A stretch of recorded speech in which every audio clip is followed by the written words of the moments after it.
Welcome to Media Makers Spotlight from Women in Film and Video in Washington, D.C. We bring you conversations with industry professionals for behind the screens, insight, and inspiration. Thanks for joining us. I'm your host, Candice Bloch, and today I'm excited to get into a subject close to my heart and one that is incredibly important to all of us in our collective future, sustainability. Here with me today is Kat Friis, an Emmy Award-winning producer with over 20 years of experience in the advertising and marketing industry, who has worked across all product segments with many leading global advertisers and is currently an executive producer at Meta. She values living sustainably and regeneratively and is a founding member of Green the Bid, a grassroots nonprofit industry organization established to support the media production industry in its shift to sustainable and regenerative practices. We're going to learn more about the organization and what support and tools they offer as we dive into how to make your productions more sustainable. Welcome to the show, Kat. Amazing. That was so great. Thanks, Candice. Happy to be here. So I mentioned in that intro that you're one of the 4 founding members of Green the Bid. Before we dig into how the organization works and what it does, can you give us some background on how and when Green the Bid came to be? It came to be right at the beginning of 2020. I was at AICP in New York, which, if people don't know what that is, it's the Association of Independent Commercial Producers. It's sort of the governing body for commercial production. And there's a big conference every year, multiple conferences. And I was there actually as part of an editorial panel as a moderator.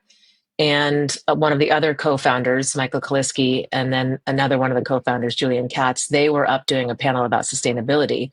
And I went to their panel about sustainability. And I had always been the one on set throughout my career, forcing people to not print out their pre-pro books and to stop using plastic cups. And I was like the rent the Prius way back in the day when we had to fly somewhere for production. So I was already sort of a sustainability nerd. And then I saw these guys up on stage and I was like, wow, look at that. Somebody else is a sustainability nerd. And I remember running up to Michael and saying, and at this point, I think I was an EP somewhere else. I wasn't at Meta yet.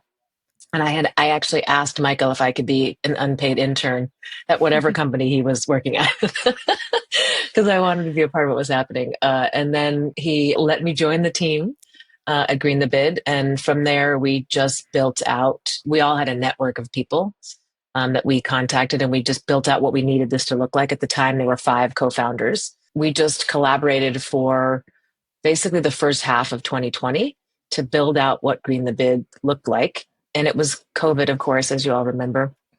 And so we were meant to launch in April, I think, or May of 2020. And that was when things really started to close down. So it didn't make sense to launch at that point. But then we did launch a little bit later in 2020, in October of 2020, with the concept of Green the Bid. Everybody reached out to their contacts in the industry to try to get people excited about this. And it definitely took a hot minute, but that's how we started, 2020. A lot of big things happening in 2020. I know, it was a big year. Well, it's a good year to figure out better ways to do things, kind of was sort of a theme that year, it seemed like, as well. So how does Green the Bid work, and how is it different from a sustainability consultancy? So Green the Bid is just a member organization. So we educate, we advocate, we give people the resources they need in the industry to figure out how to be sustainable. We create a ton of resources. We created a lot of resources when we started, but then we also built resources each year based on what the community needed. People needed to know what the international standards were for sustainability in different countries. And so we partnered with sustainable companies or individuals in those countries to try to build out that framework. So we aren't a governing body. We're just a 501. But we are a proud 501c3 organization run by the founders. It's all of a labor of love. And I think the difference between Green the Bid, again, we are a community of people, and sustainability consultants are actual paid individuals that manage sustainability on set for productions in offices. They're hired by an agency or a brand or a production company or a vendor to manage sustainable practices, again, in offices or sets. So we as an organization vet sustainability consultancies in order to be able to say to our membership, hey, listen, we have vetted the sustainability consultancy. We've spoken to people that have worked with them. They provide great reporting And so we feel like they would be somebody that you could hire. So again, we are unpaid. We are a 501c3. We don't get paid to do sustainability on set, and sustainability consultants do. They're professionals. Gotcha. Women in Film and Video is also a 501c3. So Look at we that. get it. Yeah. I love it. So it sounds like you have different ally organizations and partnerships and things. Can you maybe touch on some of the ones that you partner with? Like, do you ever partner with a green production guide and things like that, for example? It's interesting. We are mainly focused on commercial and content production and experiential production, but mostly things within the marketing space.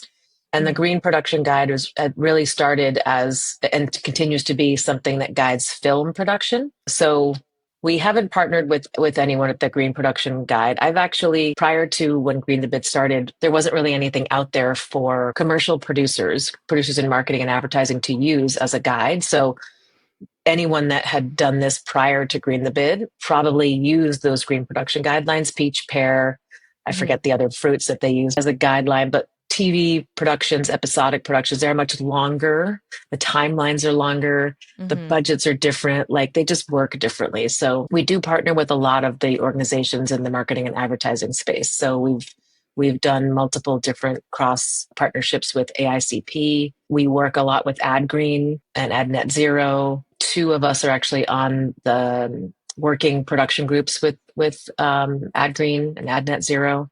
And then we also work with oh my God, there's so many of them, and they all have initials of what they are. But the European version of AICP. We work with a lot of cost consultancies. So we have a lot of different partner organizations that we work with. Awesome. So there's obviously a range of how sustainable production can be. What would you say are some of the like bare minimum improvements that you think anyone in production should immediately do? I mean, is even just learning about it and thinking about what to do a good first step? This is a great question because there are a lot of things you can do.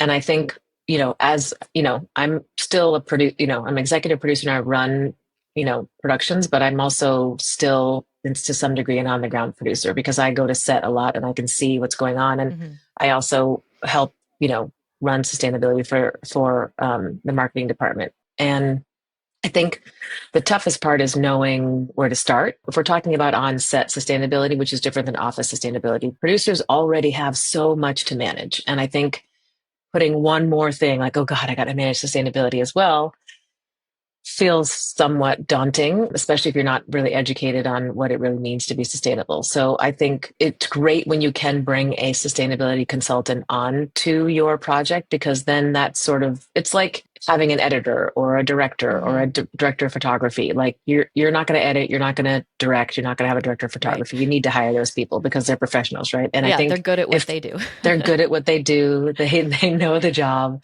And then they take that job off your plate because you can't possibly do everything. And so I think the great thing about having these sustainability companies all over the world to help be more sustainable in production is you can bring one of these companies on and they can help you manage the production. And if you can go to them and you can ask them for information that you don't have. We have provided a ton of information on the Green the Bid website. So if you are a producer or a production manager or executive producer interested in knowing what you should be doing, we do have sort of like the table stakes list. But I think the easiest thing to do is bring a consultant on. They can manage everything in the production, and then they'll give you a reporting at the end. So then you can look at it and say, oh gosh, we should have done this, this, and this. I think there are certain departments that are better at it than others, just naturally. But I think no plastic on set is really just like low-hanging fruit and table stakes. Separating out all of your trash, recyclable, compostable items, making sure that people are putting them in the right spot, trying to have the least amount going to landfill as possible, trying to donate as much as you can, including food and props and wardrobe. And then if you can take a carbon footprint of your production. Obviously, flying is the biggest carbon footprint around. We know that just in general, not just for production, but in life. So the less you can fly, or the less amount of people you can fly, because the reality is we still have to function, right? We still have to operate. We still have to work. And so I think the one thing we have learned in the past 5 years on Green the Bid is people are doing the best they can and they want to do better. And I think shaming people, although I joke about it a lot, it doesn't necessarily work. You need to really provide people with like reasonable solutions. Like you can't say you can't fly to a production.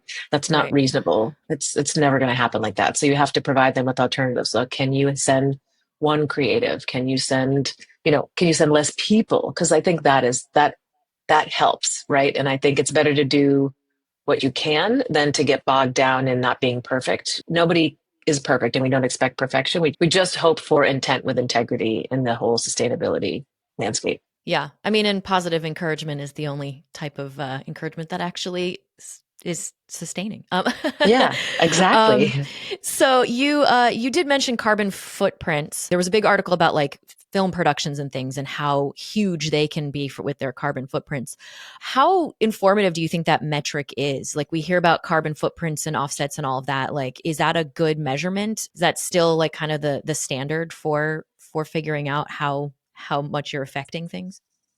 Yeah, it's definitely a good measurement. I think, like all measurement, it's not going to do much unless you have an action, unless there are things that you can actually do Mm-hmm. to help make that number go down. Because just hearing about a carbon footprint and how many metric tons that Right. footprint is without understanding, like data in a vacuum is never a good thing, right? You Mm-hmm. have to have like a plan. What are the things that you can do to get that carbon footprint down? Sure, it's gigantic, but if the things that someone's telling you that you can do to get that carbon footprint down are things that you can't actually do, that aren't possible, then that's not helpful. So you need to look at that metric and you need to say, okay, here are the things that most affected that footprint. Flying and travel is definitely going to be one of them, no matter who you are or where you are. Mm-hmm. So the more you can take a look at how your team, how your company, how your production is traveling, and that footprint, that is going to do more than taking away every single piece of plastic on set for the next 150 years. Mm-hmm. So trying to reuse everything and not use virgin materials, that's a big thing as well. And then your data storage too. I think in the current landscape, we don't put things on tape anymore. Not the current Mm-hmm. landscape, but the landscape that's been in place for a while. We don't put things on tape anymore. And so you don't have a physical thing. Like I remember used to see a gigantic tape library in my agency. And so you just knew how many tapes you had, digibeta tapes, 3/4 inch tapes, VHS tapes. And now everything is in the cloud or on local storage or on a Right. drive. And so that takes up a ton. There's a huge carbon footprint for data. And so looking at your carbon footprint, your data carbon footprint is also a really crucial thing for your carbon footprint. Having data deletion plans, understanding you have 26 different copies of your casting tapes that could take up terabytes of information. When your project is done, archive one, delete the rest. And I just don't think people do that at all. So I think you can look at your carbon footprint and you can travel, and if you don't look at anything else, you're probably doing better than most people. Yeah, I mean, I'm glad that you mentioned all the data stuff because a lot of listeners might not realize that the improvements for sustainability can be made at all stages of production, like Yep. pre-production, production, post-production. Can you maybe expand a little bit on some of like all the stages in things that ways that people might not initially think they can make improvements from beginning to end? Yeah, absolutely. I can talk about it like we talk about like production phases, and this should go across from content to experiential to film Mm-hmm. and TV as well. But there's the pre-production, there's production, and then there's post-production wrap, right? So in pre-production, it's really about planning. And I think this is the part of the job where you could educate yourself a little bit and educate your team. You can do it on Green the Bid, you could do it on the Green Production Guide, you can do it on Ad Green. There's so many resources to Mm-hmm. educate yourself, understanding what you can do as a producer, executive producer, production manager on the team, making sure you're getting all the right players in place to help out. Grab that sustainability consultant as soon as you can, because they will be able to help prep the teams, including the post team, for what they need to be doing so that, if you hire everybody you need ahead of time in your prep phase, then they can also prep all, Mm-hmm. because there's a lot of people that need to be prepped, especially everybody on set. They need to prep the wardrobe teams, the props teams, the catering team, the crafty team.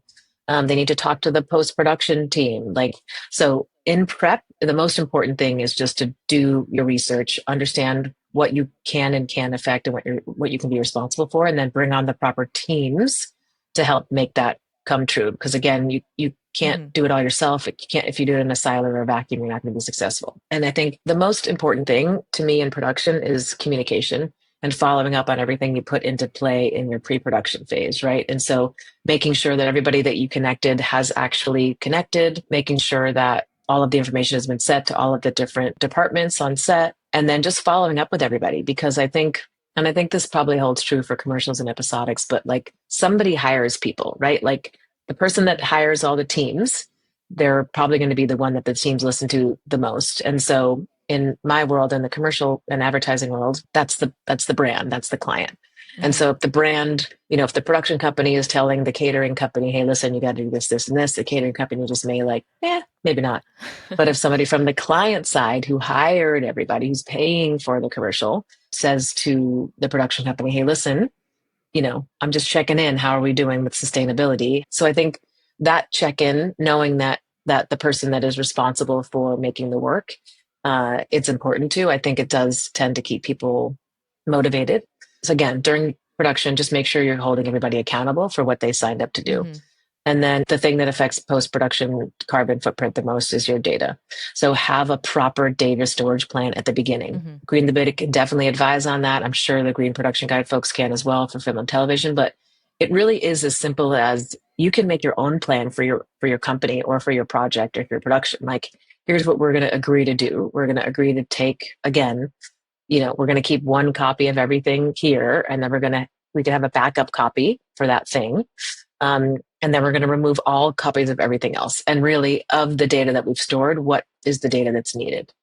Keep it for 6 months and then delete it or archive one copy of it. So having that, just have a plan.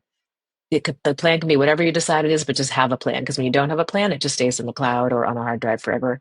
Try to reuse hard drives as well, because hard drives have a lot of raw materials that have a big carbon footprint as well. So reuse hard drives as much as you can. And then in your wrap, just make sure you have all the information you need about the sustainability of that project. Take a look at it, go over it with your production partners, go over it with your sustainability consultant, figure out what you did really well, repeat that on other productions. And then things that could have been improved. And sometimes it isn't anything that you have total control with. I remember on a project a couple of years ago, it was blasting hot in the summertime. We were on set in downtown Los Angeles, and I look around, before I know it, there's 1,000 sports drink bottles in plastic all over the set, everybody on the crew. And people need to be hydrated. We're outside working, 12 to 14 hour days. You couldn't predict that. And so, but I sure did for the next job know that you can order ahead of time online aluminum cans of that particular sports drink. And so for the next production, I made sure that they understood that we needed to do that. And so that's just a very small thing. Obviously, it's not nearly as important as travel, but it's just one thing you can do that you may not have you may not have control of on the day, but in that post wrap up, you can say to yourself, hey, listen, for the next job, I know this is something I can advise on. So just take a look at your wrap, understand what you can do better, and then try to implement that. Try to grow, like take a project and make it a pilot. And then if that goes well, then scale it to all the productions in the department. So I think, pre-production, production, post-production, and wrap, those are kind of what you can do. Yeah, I mean, it's important, it sounds like, to think about all of the steps, and education is always really important. And even things that, maybe people who aren't so up on, maybe like a sustainability nerd or whatever, like you said at the beginning,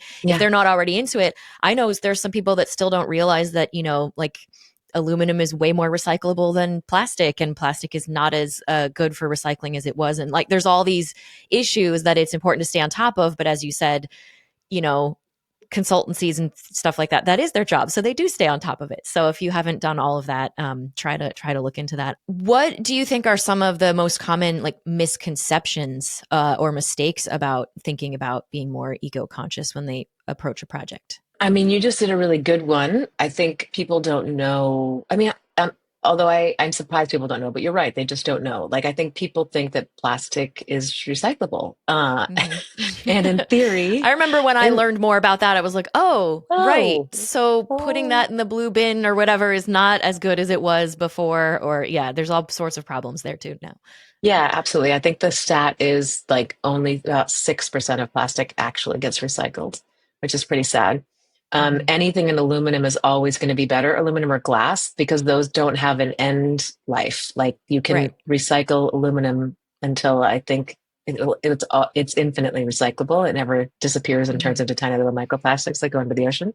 Same thing with glass. So in everything and all things, always choose aluminum or glass. I think there's, I guess I'm a marketer since I work in marketing and advertising. And I think there's a lot of marketing out there that is what we would call greenwashing. And I think a lot of the larger companies are talking about recycling plastic and how much they're recycling their plastic. So I think that's a big misnomer. Things in boxes and Tetra Paks also, like that goes straight into landfill. So that isn't better than plastic or aluminum or recycling as well, aluminum or glass. I think people don't know how harmful the travel is. And I think there are definitely different planes and different types of fuel that are more harmful than others. And so I think if you can educate yourself on that, you'll find that you probably are thinking some things that are wrong about your travel. I mean, I think people just buy new hard drives for everything because they're just petrified that you need brand new hard drive to start a project. And hard drives are definitely recyclable. So I think reusing hard drives is preferred to brand new hard drives. And I think that is something that people don't know. I think they just think that you need a brand new hard drive for everything, and that's just not true. We actually released a better hard drive practice this year, and we released it with multiple member companies, AICP, AgGreen, as well. So, well, I know for one that a lot of people can maybe think it's going to make their production a lot more expensive if they start doing these types of practices. And I know that that doesn't always have to be the case. So it's kind of important, I think, to reassure people that you can do more sustainable practices and consider all of these steps along the way of production. And that doesn't mean that in order to be more, earth friendly with making something, that you are going to be spending an exorbitant amount more money to make that happen. yeah, I think that's a great one, actually. Yeah, there could be some potential costs to be a little bit more sustainable, but I think oftentimes, like Michael from Good Planet, who's one of our co-founders, he has a great example of something he did on a set where he had to build some kind of wacky prop for a big giant set, and then afterwards he was able to donate what he used for that prop to a school, and they built a playground out of it. And so that production got a pretty significant deduction from donating that to the production. So I do think there are ways you can save based on being sustainable. And I think part of that is really, again, like that happens in the prep stage, right? Like making sure you're having those conversations with your sustainability partner, your production partner. I definitely think that there are ways to save based on being sustainable to offset any costs that you may have put into play to be sustainable. So that's a great one.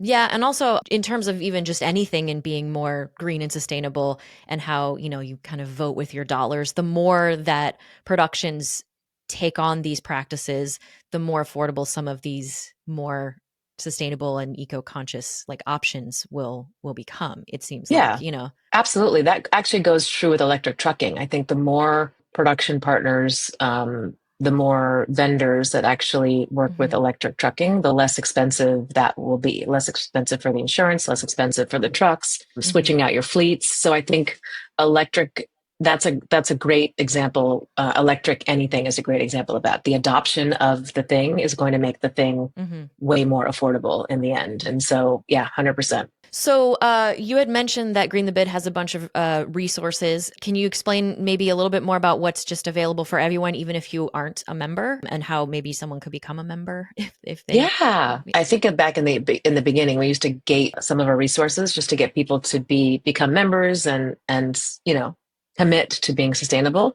But everything that we have on our website is available to anyone. So nothing is gated. We don't have like membership fees or anything like that. So if you are an agency or a production company or a vendor or anyone working in any field, actually, not just commercial and advertising, but any type of production, we have manuals on how to be sustainable in production. We have recorded multiple production how-tos for production company side and agency side. So you can actually go on and listen to myself and Julian and Michael ramble on about how to be sustainable in production. Literally a how-to from step one, how much money you should put in your budget, how to talk to your marketing team, how to talk to your production team, like a complete 101 for production companies and for agencies and brands. So you can listen to that, and there's a lot of knowledge in there. And then anything you might need to give to, if you have a smaller production and you maybe can't afford a sustainability consultant, all of those resources that you might need to let the departments know what they should be doing. Mm-hmm. So we want to give the information to people who are trying to do it themselves, as well as those brands and agencies and production partners that can bring a sustainability consultant on. And again, it's actually a pretty small percentage of money to bring a consultant on. So it's not a break the bank money, but some of the smaller productions just may need to know how to do it themselves. So we have resources for you to be able to do it yourself. We have 101 pre-recorded 101s. We have lots of information on how to be sustainable in different markets. We have a list of sustainability consultants that we vetted in those markets. There's a ton of different resources on there. And again, they're for anyone. And you can always reach out to anyone on Green the Bid, hello at Green the Bid. And we can help answer any questions, point you in any direction with any of the resources that we have on the website, or connect you with a member company that can help you do a sustainable production. Everybody that's a member of Green the Bid has really committed to that intent with integrity. Again, not perfection, but intent with integrity. Like, what can we do as a community to help the rest of the community be sustainable? Yeah. Well, it's so wonderful that you guys do that and that you provide all of that. And I hope that listeners, whether they're, media makers or not, are getting some ideas about things. A lot of this stuff can be translated to our personal lives. And, if we don't take care of the planet we're on, we won't have anywhere to tell these stories. So it's very important. True. Very true. Can you tell the website or whatever so people can find out? We're going to put this all in the show notes as well. But essentially, where can people learn more about Green the Bid? It's greenthebid.earth, and then it's hello at greenthebid.earth if you want to reach out to us and ask us any questions. On the Green the Bid website, we have a contact form as well. So if you wanted to go through that, you could jump onto the contact form, but hello at greenthebid.earth and greenthebid.earth are the best places to go. Awesome. Well, thank you so much for talking with us today. I know there's even more that people can get into and could ask a few more questions, but we like to keep it about 30 minutes. So thank you so much, and good luck to everyone out there. And I believe this episode's coming out right before Earth Day, so another opportunity to refocus thinking about that, even though every day should be Earth Day. Anyway, thank you so much for talking with us today. Thank you so much, Candice. It's such a pleasure, and very much appreciate the platform. And thanks for being an advocate for sustainability. Of course. Thanks for listening to Media Maker Spotlight from Women in Film and Video. To learn more about WIF, visit F as in Frank, V as in Victor.org. This podcast is created by Sandra Abrams, Candice Bloch, Brandon Ferry, Tara Jabari, and Jerry Reinhardt, and edited by Michelle Kim and Inez Perez, with audio production and mix by Steve Lack Audio. Subscribe to continue learning from more amazing media makers. Please visit MediaMakersSpotlight.com for more information.